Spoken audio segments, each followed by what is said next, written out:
Hi and welcome to the channel. My name is Anna Maria and this is the 11th episode I will do in the series about the witch trials. And in today's episode I will talk about Portugal. I will link the other episodes down below. I'm going to remind everyone that the witch trials were brutal, and some of the themes I will take up can be distressing, especially when it comes to the sentences and the punishments for the accused. So a warning for the episode. There is material from the 15th and 16th century that describe witchcraft as a crime. But the Portuguese Inquisition didn't have it as a priority and put their minds and actions elsewhere. And even though it was witch trials, very few got executed from them, and Portugal remains one of the countries that had the least interest in witch trials overall. Sorry for pronunciations through the episode, I will try my best. This trial was between 1559 and 1560. And 6 women were accused and executed for witchcraft. This also led to that 27 others were accused of witchcraft in Portugal the year after. 5 of the 6 women were accused for having intimate relations with the devil, and one woman even confessed that she had killed hundreds of babies. The women said that they were visited by the devil in the prison, and he was very angry with them that they confessed, so he abused them. They were all executed by burning at the stake.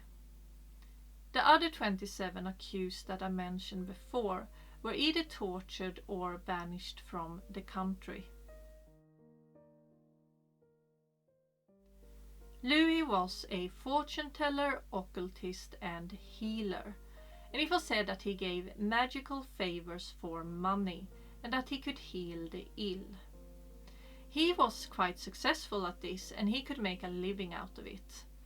And he said that the methods he was using on his patients he got from the devil. The Portuguese Inquisition soon got hold of this information and they interrogated his patients. Louis got arrested in 1617. He confessed to having magical powers and to have a pact with the devil. He also said that he communicated with the devil through a demon. Louis said that he regretted everything and pleaded with the Inquisition to be free.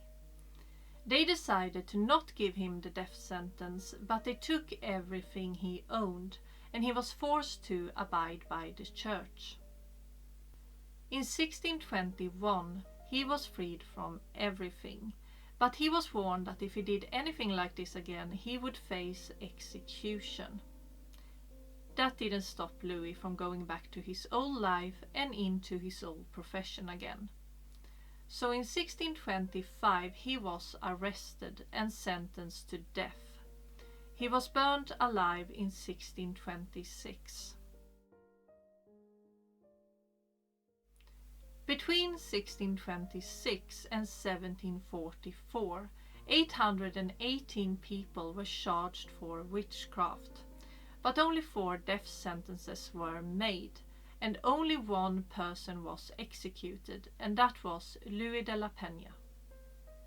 From 1710 to 1760, it was 2 groups that were accused of witchcraft the most. One of them was saludadores, who was male healers that used magic and sorcery on their patients, and the other one was fortune tellers. They usually got milder punishments, but some of them died in prison. After this, the Inquisition didn't take witchcraft or sorcery seriously anymore, and they said it was all fantasy and made up, so it wouldn't go to court. In total, it was 7 people that were executed for witchcraft in Portugal that we know of. And that was all for this episode about the witch trials in Portugal. In the next episode, I will talk about Denmark. If you like this episode, please like, comment and subscribe, and don't forget the notifications, and I will see you in the next one.